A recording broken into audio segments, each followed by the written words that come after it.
வணக்கம் நண்பர்களே, நீங்க பார்த்தா ஜிலேபி மீன் குழம்பு தான் மக்களை வேற லெவலில் வச்சு வேற லெவலில் அட்டகாசமாக சாப்பிட போகிறோம். வாங்க இப்போ மீனை ஆஞ்சிடலாம். வாங்க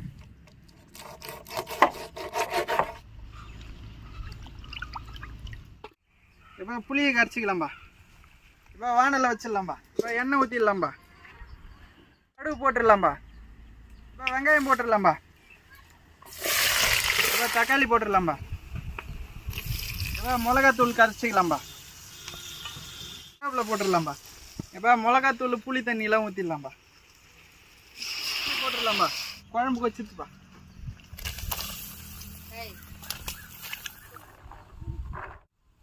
சுட சுட மீன் குழம்பு மீனோட நல்லா பஞ்சு மாதிரி வந்துக்குதுப்பா. வா